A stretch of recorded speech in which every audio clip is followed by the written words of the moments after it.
Bear down, Bears fans. Another edition of the Chicago Bears podcast coming your way. Pat the designer, Courtney Cronin, live from Halas. I mean, we got starters, Courtney. Yep. That is a step in the right direction. Although the offensive line is a very scary situation with the update we got from Nate Davis. We got to talk about both of those on today's episode. How are you back from First Take looking like a superstar up there? It's been a long week. I'm going back tomorrow, so I'll be on Friday's show and then going straight to Buffalo, where we will see Caleb Williams play. I don't know how much.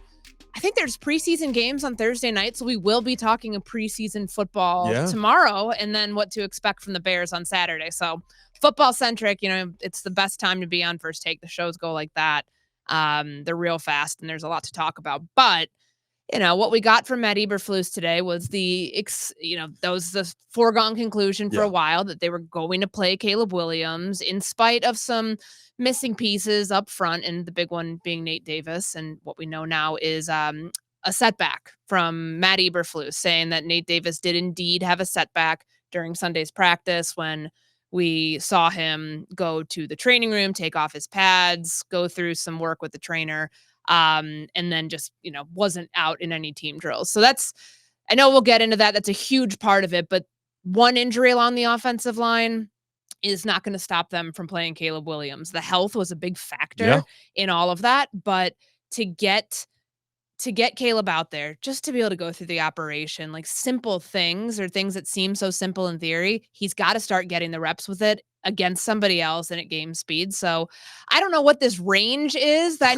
think Buffalo is playing their starters for a quarter. That's what Sean McDermott, when he talked about Josh Allen and some of the starters playing, they're in a brand new, new-ish since halfway point of the season last year, the offense with Joe Brady, and they've installed a lot of new things. So that's their first chance to get going. But now we'll get a chance to see if the Bears play their starters the same amount, if they pull them early, if they let them go long. I know Flus was talking about a 65-play drive that apparently may or may not happen in the first quarter. So we'll see. A lot of chip passes and short runs. I don't know. It'll be the longest preseason game of all time, longer than the Hall of Fame game.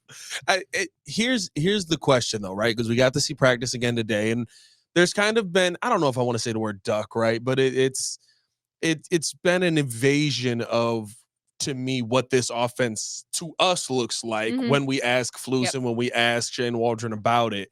Where's your estimation right now of kind of where this offense is, and are they ready to go into this preseason game, which you're going to use to get ready? But like, when I see Dom Rob in the backfield, I get nervous. Sure. And I think that's fair. I'm never going to be a believer that what you see out in practice is your eyes lying to you, that everything's fine, everything's great, Caleb's going to be awesome. Like, all of those things could be true, but you need to see it first in a practice setting in order to believe it. And it's not just a matter now, we're 3 weeks into this. It's not, everything's just so vanilla, like they're not, showing you much. They're installing real things. This is real. Like, this is a big portion of what the offense is going to look like 32, 31 days from now. The operation has to be cleaner. Of course, there's injuries. You have to account for those things up front on the offensive line, certainly on the defense too. But I don't think you can feel great about yourself as an offense if going against a defense with 5 missing starters yields the results that we saw the last two, what I saw, because I've been here one day this week. So what I saw today and what we heard about happened yesterday, and I know that you've had your, eye on this and your pulse on it. You just can't sugarcoat as like, everything will be fine. Like, and I'm not at all hitting a panic button, but like, reality's got to be somewhere in the middle versus everything is great, Caleb will be fine, this is just a natural progression for a rookie quarterback and this offense going through it, to the other side of that is like, the sky's falling, everything's awful. Like, the truth is somewhere in the middle.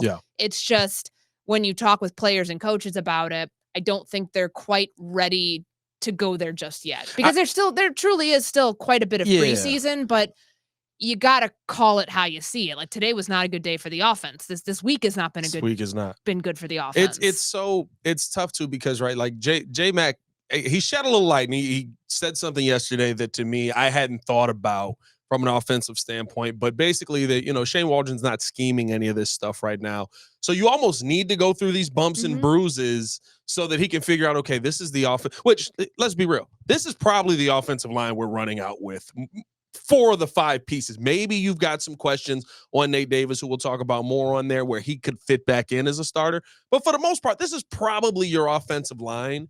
If that's the case, it's good for Caleb to be getting these things, and for Shane Waldron to see these in practice, because he can now see the deficiencies and say, okay, this is how we need to scheme this. This is how we need to work on this. This is how we need to make this happen so that we can actually have successes out here. Mm-hmm. The one thing that does scare me, though, is that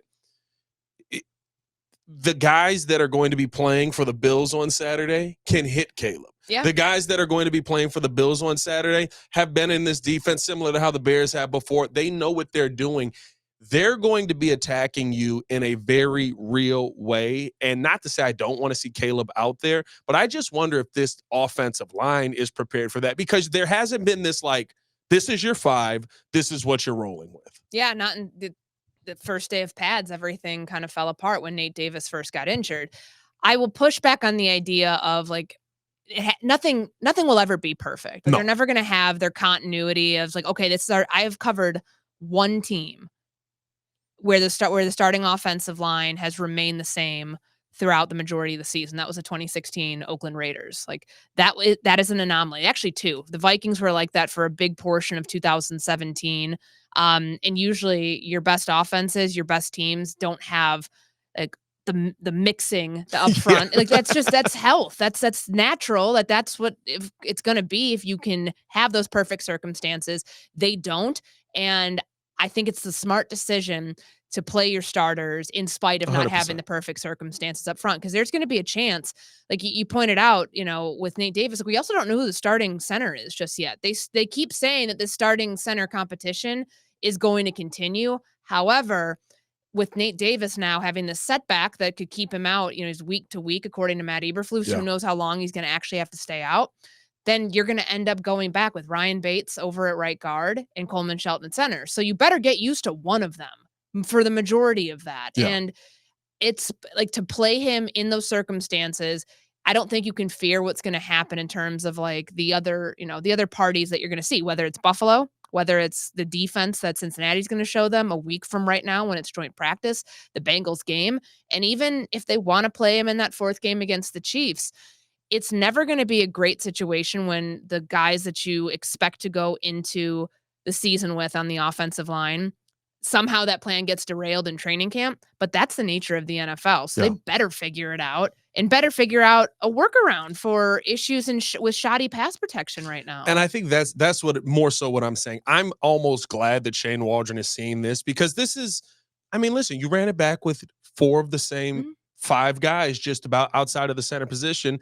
And then you kind of did the same thing at center, just with younger guys. The Coleman Shelton, Ryan Bates situation is Lucas Patrick, Cody Whitehair. You can't tell me it's not. Like they're doing the Spider-Man meme pointing at each other right now, basically. Yeah. So when you run this back, like Tevin Jenkins missing some time, not much. Tevin Jenkins was out there again today, but like missing some time due to injury. Nate Davis missing some time due to injury. It's and Darnell Wright. Like, look, Darnell Wright out today a little bit. He got rolled up on yesterday, so he comes back, gets rolled up on today. He's out there for a little bit of 11 on 11, but the situational period in 2 minutes was Larry Bourne. Larry Bourne was at out right there, tackle. I don't think that's obviously what they want to roll with, but at least he's able to play some, unlike Nate Davis. That's Tevin coming back from injury. He only missed like a day. He only missed a day, And he talked about it earlier. He said, there's, wasn't a big issue. So that's a good sign to hear that. Yes. And, hopefully for his sake, there isn't anything else that ends up popping up that would keep him from playing. Yeah. And I think the thing you also have to understand is it's weird now because everyone else is just getting here. Sure. But we're 3 weeks into camp, 2 Isn't games in. And listen, it is weighing on the media room. I'll tell you that. We've been in camp we got a long nearly way to go. Yeah. And there's still 3 weeks left. It's wild. So I think that you also have to expect some things to pop up. The fact that we're this far in, like you said, and Tevin Jenkins seems for the most part good to go is a good sign. D-Walk talked yesterday with Carmen and Yurko about how he's been healthy. Like the injuries that you've sustained, I do wonder how many of them would be, if it's a real game situation, I'm playing. Yeah. Darnell Wright last year, right? Him Sure. going out, I wonder if this is precautionary because of how the Bears are treating it, or Like you saw Javon Dexter on the sideline. He went down for a second. He immediately popped himself back up and ran back in. Yeah. I wonder how much of it is the Bears going, we're going to play this safe versus the player.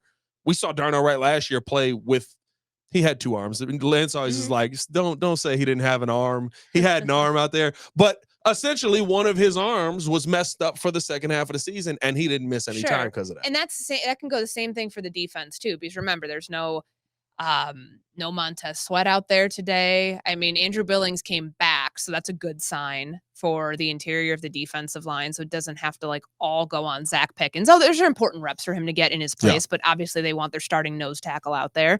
But the secondary, God, Tyreek Stevenson, Jaquan Brisker, we haven't seen Kyler Gordon in 2 weeks. Yeah. And what we find out injury-wise there today is that one, which was tightness, that's what Matt Eberflus called it. And it was something that happened with Kyler Gordon when he was training. That it's just, I don't know if he's not progressing from it as quickly as maybe they would have hoped. I mean, this goes from, I can't even remember if it was called classified as day-to-day or week-to-week initially, but right now we're 2 weeks into this and we haven't seen their starting nickel. Yeah. There will always be a push and a pull where this stuff is good for your backups to get them some reps, to some important reps out there. And just to clarify, we found out it was actually Kevin Byard who picked off that pass from Caleb Williams. What happened? So I don't know. Pulling back the curtain, we had I don't even know if it was a rift. Hogue was right, apparently, but he was the only one that thought that Kevin Byard intercepted a pass that Caleb Williams threw. Because we all thought it was Jalen Johnson. Thought it was Jalen Johnson. Jalen Jones. Jalen Jones. I saw 21. And I also saw orange sleeves, which I'm trying to think. Did Kevin Byard have orange sleeves on today? It was over on the far sideline.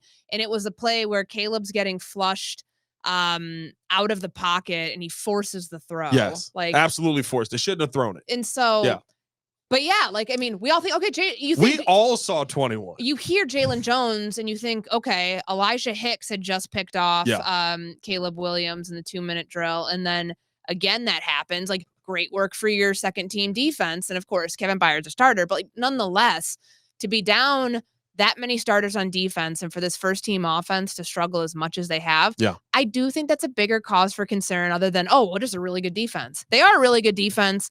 But it's just never a good sign when your starting offense is struggling as this much against guys who are backups on a normal game day. Yeah, and see, that is, it's so weird. It's different for me, at least, because not to say it's not concerning that the offense is, but I understand that the offense is still putting things in. I'd like to see them start to figure some things out, though.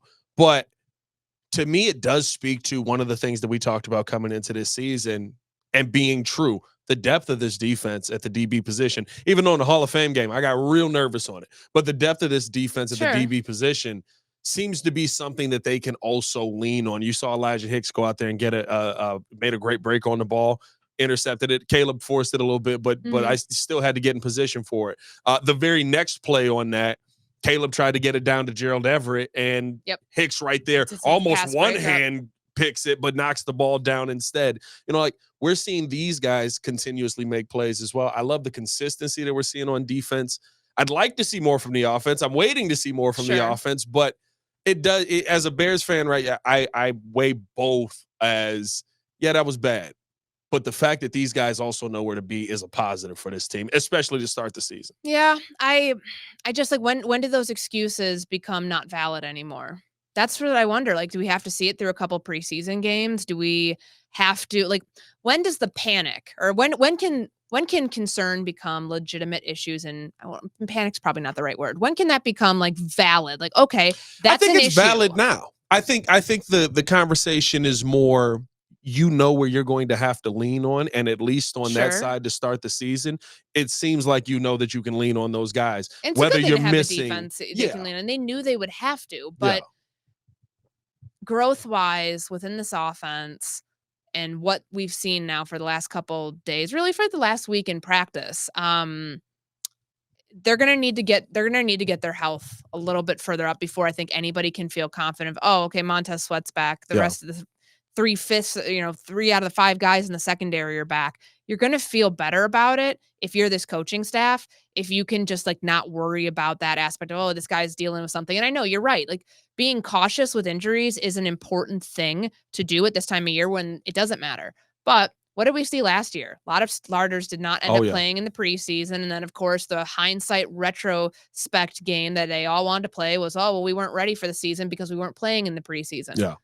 You're kind of following in that same situation right now. It wasn't nearly as bad as it was a year ago, but you got to learn from that. That's a learning experience that you have to take from and do things differently when you do get those guys back and making sure that they are ready to go for week 1. And I think my thing now is, when do you, I get it, you want to have everybody healthy. You want to have everybody as healthy as possible, but when do you put the pressure on guys? And we kind of saw Flus do that. But when do you put the pressure on guys and say, listen, if you're not out there, your spot's up for grabs. He sure as hell did it with Nate Davis. I think the clock is ticking. Yeah. And we've gone through this. I remember sitting in this room here with you a year ago, and obviously the circumstances were different with Nate Davis, 100%. But it was similar to, there was no availability from him. That was a message that was sent from Matt Eberflus on Monday, I believe it was, when he talked about, I don't think it's necessarily true that someone can't lose their job because of injury. Yes. To hear that he had a setback and to confirm what your eyes are seeing, because I watched all of that on Sunday. I watched him go through individual drills. He had pads on. He goes over to the weight room area, takes his pads off, talks to a trainer, looked like he was motioning towards something. You wonder, okay, is this because he was in a ramp up period? Like, let's not get it twisted. They weren't going to just throw his ass back out there on Sunday and like have him go through a full practice. Like, he was in a ramp up period, because you're never going to go from a week off into playing in full pads. But it's concerning that something happened on Sunday that now has him going back to 0, just in terms of like the timetable to ramp himself back up. And I don't know about you, when I'm watching him doing the thunder ropes and watching him like trying to go through some of this rehab work, I'm going to be honest with you, it didn't look like there was a ton of effort there. And that's, if I'm the Bears watching that stuff happening, and you hear the message that Matt Eberflus is sending through us, through the media to the player, he might be on borrowed time, Pat. I know a lot of people have brought up the question of, what can you do with his contract? Obviously, they guaranteed him $19.5 million of the $30 million. Like, they really haven't gotten the return on investment. If someone is a net negative for you, and sometimes, obviously, like, nobody wants to be injured. Nobody wants to not play. But if somebody's a net negative for you and there's no real way to like work around it, other than just like, okay, moving on, like somebody else is playing here and they're playing better than you, then you got to make a hard decision, because sometimes front office decisions and coaching decisions do not align. Yeah. And if that's the route they have to go, I wouldn't be surprised. And I think what sucks about this is you don't have enough talent there for this to be an easy decision. Correct. If you had, I know they like Ryan Bates. They like Ryan Bates. Guard than he is probably a center. And realistically speaking, Ryan Bates is probably in the best position he's been in since he's been here, because now he doesn't have to do as much. This has been the most consistent he's played a position since he's been here. He's being the right guard. He's not sitting here just being the center or swapping in and out at center and then center with the twos and stuff like that. He's been with the ones the entire time since Nate Davis has been down.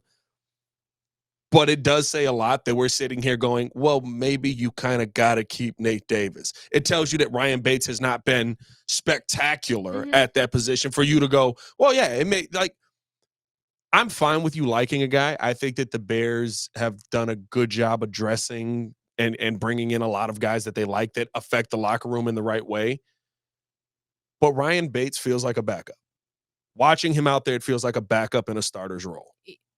Yeah. And he's been a backup in his NFL career. So I'm not surprised that he looks like a backup right now. That's the crux of all of it, that you brought somebody in who they anticipated playing center. We all knew this leaving free agency. Yeah.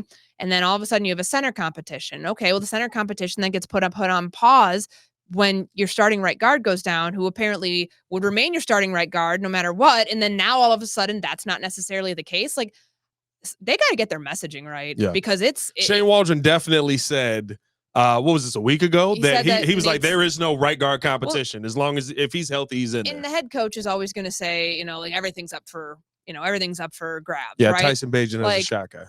But it's just, the way that they have spoken about this situation, like, I would be worried right now because I just feel like this is headed for a repeat of last year where, right around now, that second or third week of the preseason when Tevin Jenkins went down and they were forced to move Cody Whitehair around and having to bring Lucas Patrick back in from a backup role to starting center, you don't want to go through that again. That is a killer to a quarterback's ability, a rookie quarterback at that, being able to get off the ground running. It's not just the quarterback center exchange. It's not just going under center and being in the shotgun and making sure the snap's right. It's the cadence. It's everything. It's knowing the plays. It's what we're going to hear tomorrow or on Saturday. It's loud in Buffalo. They got to practice the silent count. They got to practice the hard count. They got to practice what it's going to be like to communicate on third down. I know it's a preseason game, but you still got to practice those things. And I would be,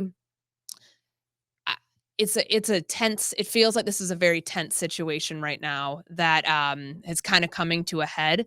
And I don't know, maybe Nate Davis will get healthy enough to be able to play at one point this preseason. But if he doesn't, the writing's on the wall. You can't just keep a guy around at a certain point because he's expensive or because you feel like you've got to double down. I mean, look at what they're doing with Velus right now. They're giving that guy every last opportunity to perform, as they should. Are they though? He's a third-round pick. I mean, but if we haven't seen Velus on kick return the last couple of days, though. The thing that you thought, that's his spot. And he's going to be fine. If you don't see him out there on Saturday doing that, then whoa. Yeah, whoa. There's some writing on the wall players. But they're giving, I just use this example as, and we did find out that they're going to. They're going to play him. Yeah, they're going to play him as some running back reps. So we'll see what he can do with those reps. But they're giving him every single opportunity because you don't want to.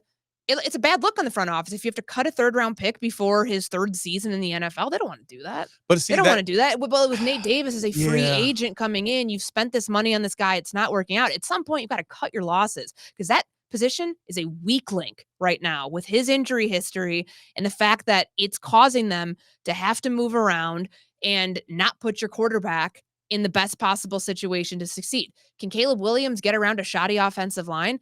We saw him do that at USC. We did. You can develop and he can be that kind of player. But you don't want to be in that situation if from a personnel standpoint, you might be forced into cutting your losses. But see, I don't believe two things there. I would question two things. One, you don't want to be in that situation. I don't know if the Bears would agree with that right now. They're going to say that, but we're here because of decisions that they made. Sure. I believe you go out and you get a quarterback like Caleb Williams because in your mind you're thinking maybe he can Joe Burrow this thing. Maybe he can navigate a shoddy offensive line, although Joe Burrow really hasn't been able to do it. Maybe he can navigate a shoddy offensive line because we've actually seen him be able to do that in college. If we give him the weapons now, I get it. I get what you're going with that because of Jamar Chase and the receivers that he had over the first couple of years of his career when the offensive line wasn't great. But it's the decisions that they made.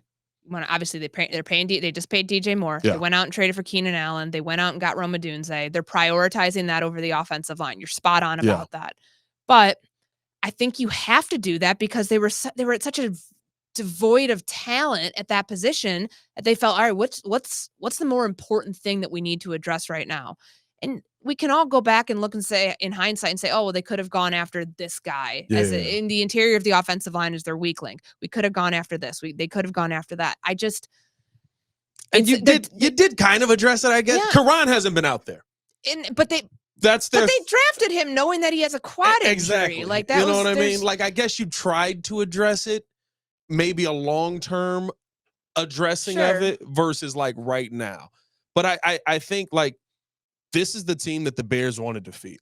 Yes, I don't think that this is a blind spot or Ryan Poles doesn't want to look at the offensive line. Now, I think he's struggled to bring some guys in at the offensive line. I've got a lot of questions on his four offensive line moves outside of Darnell Wright or Lucas Patrick, Brian Bates, Coleman Shelton, Nate Davis. And they drafted Braxton Jones. So you've got some small wins, but like I think that this is the team that the Bears wanted to put on the field, and they're just like, hey, Caleb, we saw you navigate this.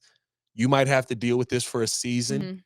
Because we're going to have a full slate of draft picks next year that we can go out and add. Or somebody's going to be disgruntled halfway through and we can move some picks and trade some guys. They've got $21 million now with how they've converted DJ Moore's money, right? So there's still things they can do, but it's so – Yurko said this, and it's the most accurate way to describe this. Ryan Poles has built this team backwards. He went linebackers before he went defensive line. He went DBs before he went defensive line. He went wide receivers and quarterback before he went offensive line. We've seen teams recently have that success doing that. But it has not worked here in Chicago's history. Justin Fields, poor offensive line. Mitch Trubisky, poor offensive line. Jay Cutler, he died on the left side. You're not going to be anywhere, though, if you don't have talent at the skill position, and they know that. Yeah. The one thing I have pause about, and like you talk, like all these national shows, they want to talk about the Bears. They're excited. They want to see Caleb Williams play in the preseason. Nick Wright's got us in the Super Bowl, ladies and gentlemen. Yeah, everybody's got these insane expectations. They're not factoring in this team's weak link right now. And I get it. It's training camp. Like how, the conversation is Caleb Williams and the stars around him. But when your biggest weakness remains your biggest weakness from a year ago to right now, that's when you get slapped in the face with reality of, oh my God, how did they lose this game? Oh my God, how was this team picked to win 10 games in the regular season in the preseason, and then they end up going 7-10? Like, you cannot smooth it over as just, okay, it's preseason. There's some injuries. They're shuffling around. Like, you've got to start seeing that offensive line make you feel better. And here's the situation that's in front of Caleb. 100%. And here's the other thing too. Maybe Caleb's amazing. Maybe Caleb is able to navigate it. We're probably not going to see that until like week 2 or 3. It's going to take some time. This game versus Buffalo, Bears fans are going to be concerned after. I would assume because you're not going to see much, but what you do see, there's going to be nitpicking. You probably got to see a quarter though, like you said, right? In my opinion, I really think it would be not good if they only went out there and they're out there for 2 series, or and I mean it's preseason. Like, coaches talk to each other about, hey, what do you want? Like, that's what he and Matt Eberflus and Zach Taylor are going to do. Yeah. They're going to come up with a plan for the joint practice and all of that. But I guarantee Sean McDermott and Matt Eberflus have had discussions about how long you're going to play your starters. Like, can you show us some of these looks? Like, not saying that preseason is completely scripted, like the joint practices, but there are things that you're trying to, like, it's the one time where you maybe like slightly trying to help your opponent out because they're going to help you out on the flip side of that. But a quarter is the only possible solution to get a feel for how does this look? How might this look in the regular season? Because it's inevitably going to look different, but this is your chance to start building that, because you're not going to walk away feeling good about anything. If like, all right, what if they go down and score on the first drive, roll them back out there. I think it would be to a disservice of the first team offense if they don't. And Flus is literally talking like that. He's literally like, when I heard him today, I was like, watch him like actually score, and he doesn't send him back out there. Like, I think that's a mistake. I think that you have a hodgepodge of 5 guys in front of you right now, and yeah, some of them has played together. Tevin Jenkins, Braxton Jones, Darnell Wright, they've got a season together, but you've got 2 brand new pieces on the interior of your offensive line, and they can't stop false starting. They can't get themselves set. They can't figure out how to not get a delay again, how to get into the huddle, right? Like, these are new things for a young quarterback that Caleb Williams is going through. These are new things that the Bears are installing. Like, I think it is a absolute mistake if you don't.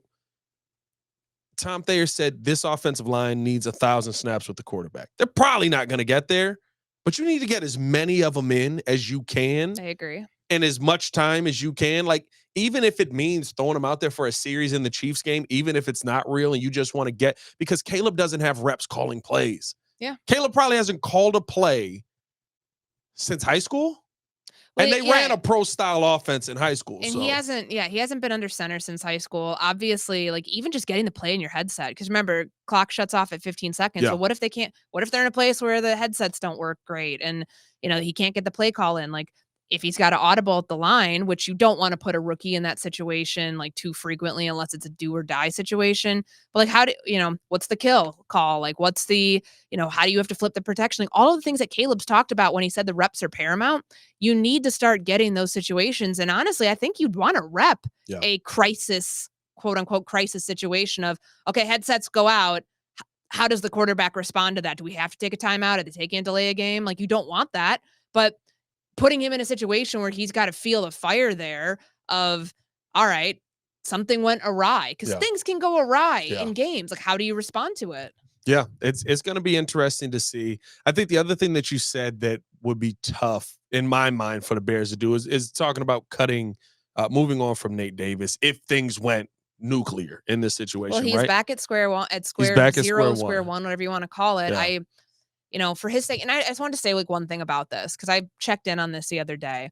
Like, from my understanding, it's not that this guy doesn't want to be here, that like he feels the pressure. The battle ropes wouldn't let you believe that. Yeah, though. The battle ropes definitely watching the battle ropes is just like, I was like, is he doing like double dutch with the clothesline right now? I'm gonna say, I think just be very cognizant of the messaging the next couple of days and week, maybe, of like how people are talking about Nate Davis. From my understanding, and I know a lot of people, you don't believe what you want.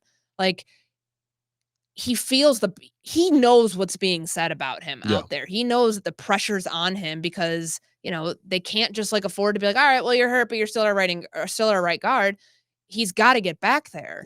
But if this goes another week and he's still not back, and if he can't participate in joint practices, you can't trade the guy. Like, he's going to have no trade value. Like, this comes out today. Remember, Matt Eberflus, this setback happened on Sunday. He's saying week to week today. Flus could have said that on Monday when he talked. So that's them. That is the front office trying to buy time on the situation with Nate Davis, and at least putting out the pretense to 31 other teams that this guy is healthy enough, or like, oh, he'll be back, it's fine. Like, they had 4 days where the injury stuff was convoluted, and it looks like he's in a ramp up period. Looks like he's okay. He had a setback. So that hurts his value to other teams if the Bears are trying to offload him, which again, like, there's still time for him to get back. We'll see. But just, there's a lot of 3D chess being played right now in terms of everything around the right guard. And anybody's guess right now as to whether he's on the roster week 1 or not is, it's up in the air. Can you risk moving on from him when, your backup right now is what, Shatir Carter? Like, can you risk just saying we don't need you on the roster? No, that's where it gets tough to me. I agree with that, but I don't know the mentality. If he's hearing this and he's not, and it's affecting him, I guess, is the mentality strong enough to say, hey, bud, you're a backup?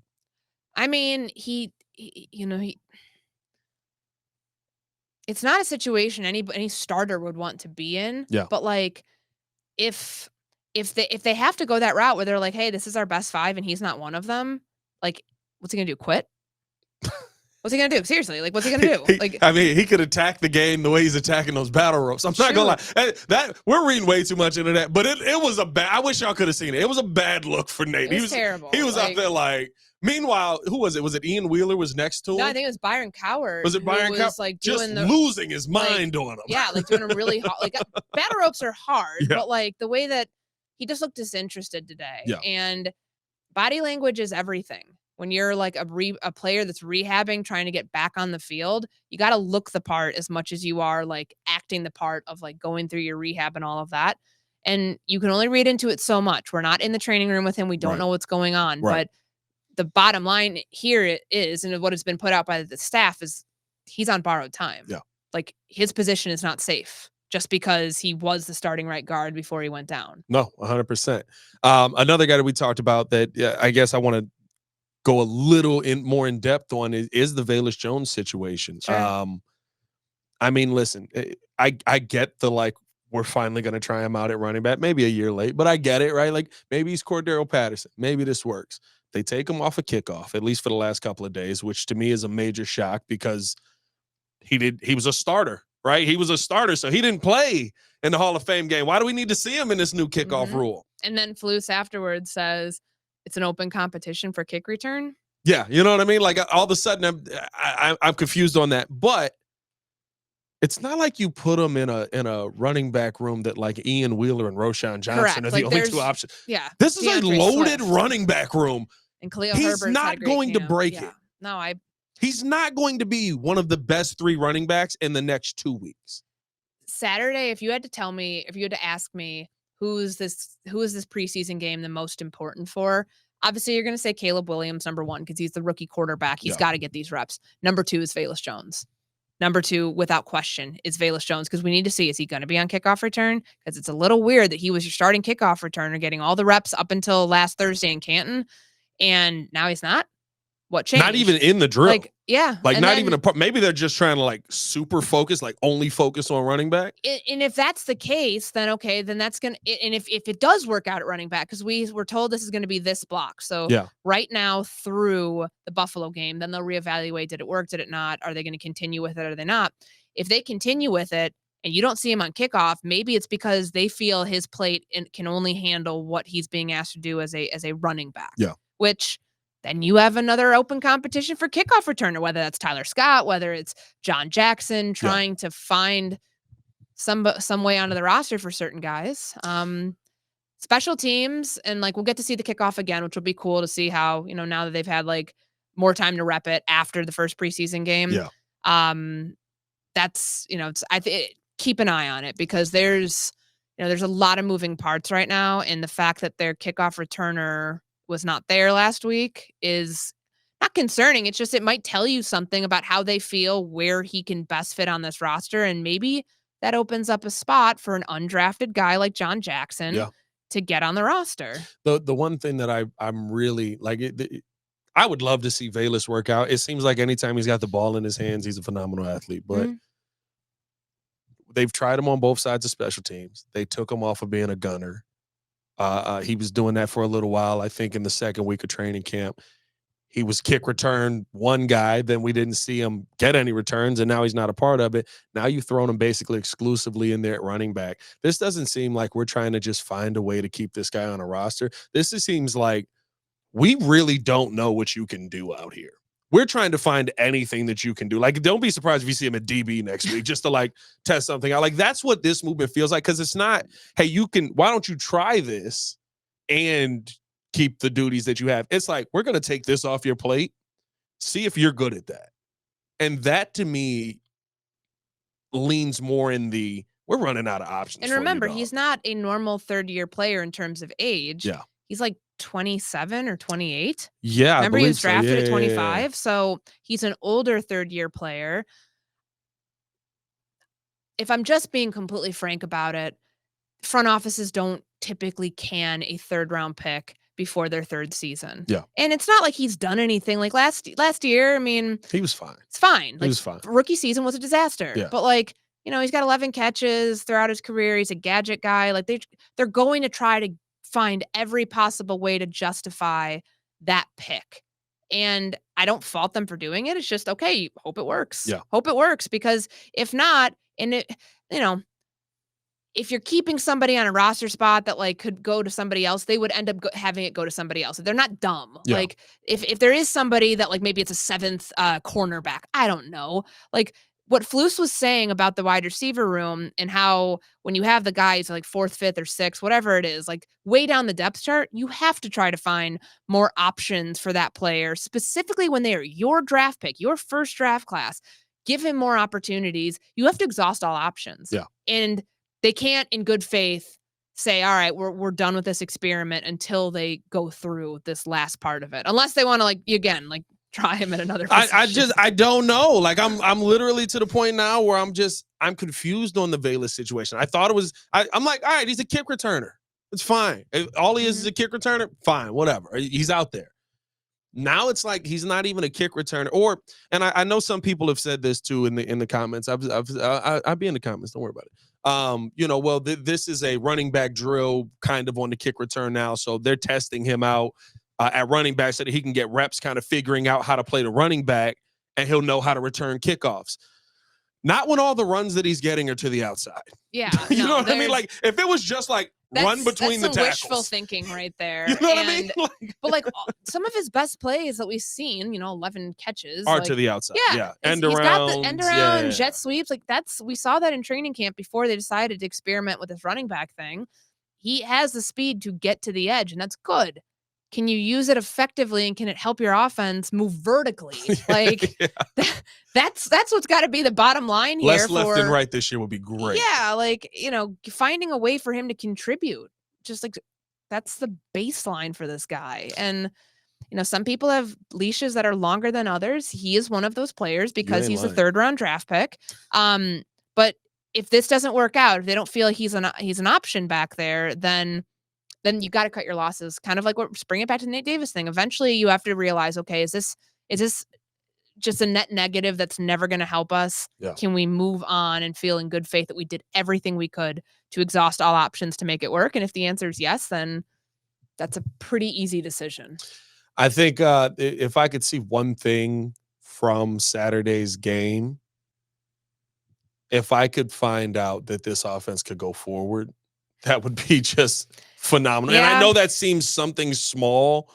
It's not small. That's but huge. It's a basic concept of how they play football. I know it seems like, exactly. That's the basis. Like you're asking for the basics. Yeah, that's what I'm asking for at this point because we haven't seen because it has not looked good the last couple of days. Now, you'll get rubber meets the road on Saturday in this preseason game when you get a chance to see, are all the excuses that they've given us valid, or was this all overblown? Okay, the offense is okay. Yeah. It looks better. Maybe they throw in some stuff that they have been going in through walkthrough because most of the practices have been open. We've seen everything they've dialed up. It hasn't looked explosive. You can tell us till you're blue in the face that this is going to be an explosive pass, explosive passing offense right now. Until you see it, I don't think you in good faith can truly believe that. What Shane Waldron said yesterday, he's like, what would you say if we like the offense isn't that explosive right now? I'd say Travis Homer. First off, Travis started Homer. Talking about the running game. Yeah, I mean, I was like, what? Which I guess I get. Right, because in a real game situation, you're going to use your run game to set up, of course, your rookie quarterback. Especially but the question was not about that; it was about the passing offense. It was this is the passing offense that sucked last year. That was 27th in the NFL.